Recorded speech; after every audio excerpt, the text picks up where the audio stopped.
Ninapotazama dunia hii ya kupita, moyo wangu hulia kwa kutamani nyumbani.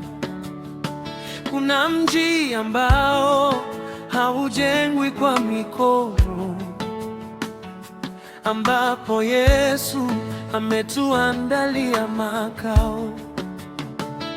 Safari ni ngumu, machozi ni mengi, lakini tumaini langu halitafifia, maana wenyeji wetu wako huko mbinguni, wakitungojea kwa nyimbo za ushindi.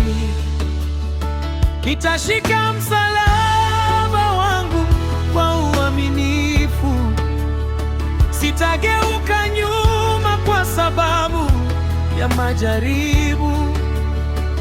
Ninaijua sauti ya Mwokozi wangu, ataniita siku moja niingie nyumbani.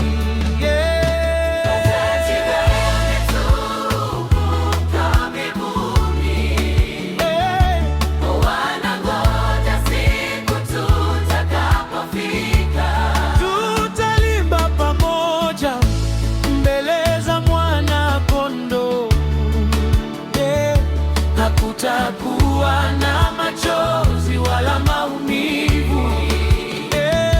Wenyeji wetu huko mbinguni wamevaa mavazi meupe ya ushindi. Haleluya, tutakutana tena katika miji wa uziko wa milele.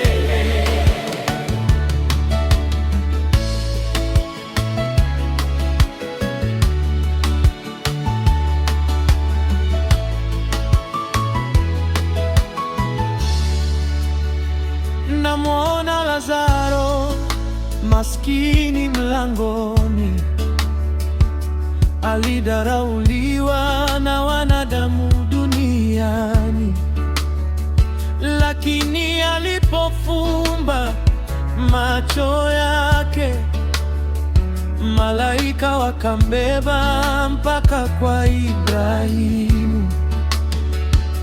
Leo anatufundisha tusikate tamaa,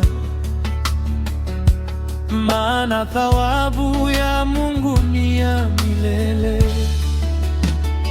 Namwona Stefano, shahidi wa Kristo, mawe yakampiga, hakumkana Bwana. Akainua macho yake juu mbinguni, akamwona Yesu amesimama katika utukufu. Akasema, Bwana, usiwahesabie dhambi. Kisha akaingia katika pumziko la milele. Kisiwa cha Patmo, alifunuliwa mji mtakatifu wa Mungu. Akaona barabara za dhahabu safi na mto wa uzima ukitiririka milele.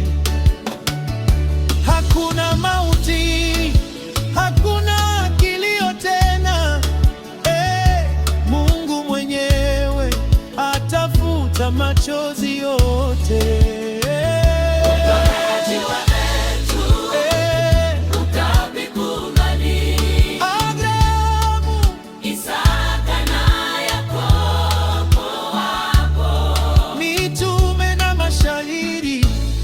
Wanamsifu Mfalme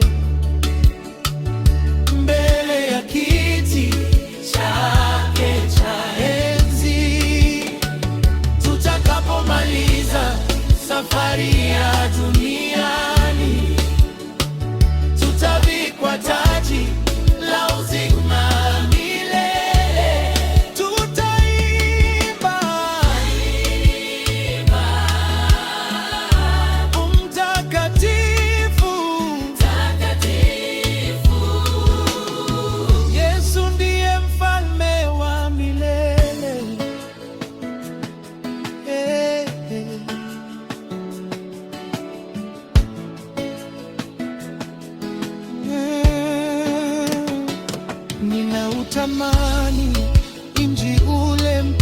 patakatifu ambapo Yesu ndiye nuru yake. Hakuna usiku, hakuna huzuni. Tutakaa na Bwana milele na milele.